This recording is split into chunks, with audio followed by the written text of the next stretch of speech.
Now let's talk about the big news from the world of tech. There's been another twist in the Sam Altman saga. The poster boy for artificial intelligence is going back home. Yes, a tentative deal has been struck, paving the way for Sam Altman's glorious return.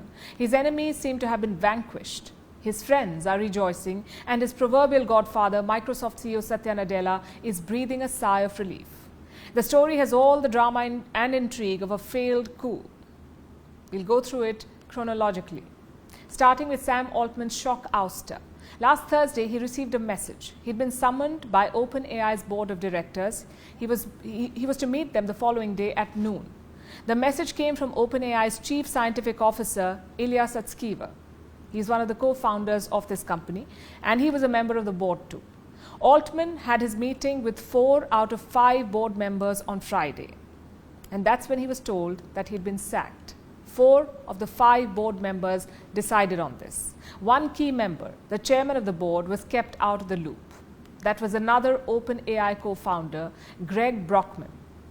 After Altman's firing, Brockman was removed from the board. The others knew that he was in Altman's camp, and it seems they were not ready to brook any opposition. But all the board's moves seemed to have backfired. They had a revolt on their hands. Brockman quit in solidarity with Sam Altman. Altman's replacement as CEO, Chief Technology Officer Meera Murati, also rebelled.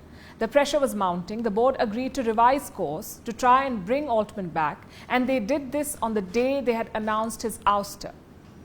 It was not a great look. To quell the rebellion, they replaced Murati. They brought in Emmett Shear, the co-founder of video streaming site Twitch. This was on Saturday, and the company had seen 3 different CEOs in 48 hours. The board's shaky house of cards was crumbling. Investors in the startup were furious. They were pushing for Altman's return. OpenAI's biggest investor is Microsoft. The tech giant has given over $10 billion to OpenAI, and CEO Satya Nadella was in firefighting mode. On Sunday, he gave Altman a lifeline. Microsoft hired him and Brockman. They now had jobs at OpenAI's biggest benefactor. Therefore, they had leverage. By Sunday, OpenAI employees were in open revolt. More than 600 of the 750-odd workers threatened to quit. They said they would join Sam Altman at Microsoft. The ousted leader now held all the cards. Both investors and employees were backing him, and yesterday he began negotiations from his position of power. A few hours ago, OpenAI put out this message: Sam Altman is back. The only thing left is to dot the I's and dash the T's. Altman added his 2 cents. He thanked Satya Nadella for the support. It's almost as though Altman is thanking him for engineering his return. And Brockman has posted this selfie. It tells you all you need to know. And what of the mutinous board members? All but one have been removed. The sole survivor is Adam D'Angelo, independent board member famous for founding the platform Quora.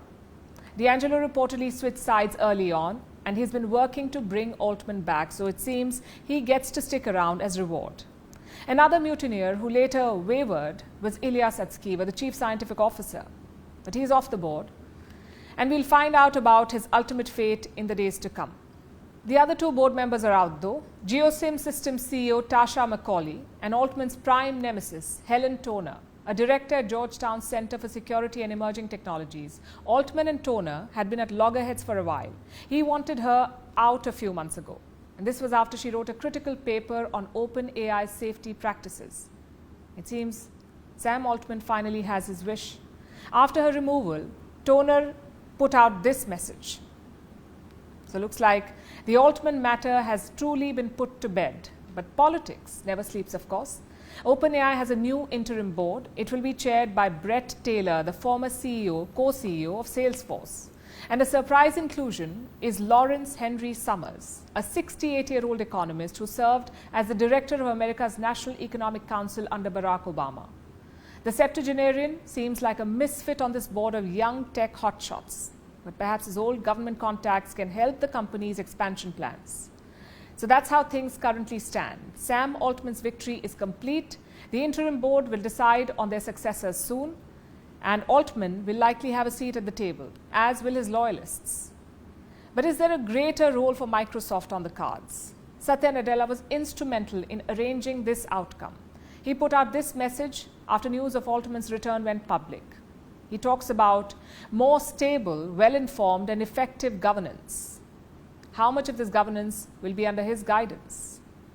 One thing is for sure, Microsoft and Nadella will leave their mark on the revamped OpenAI.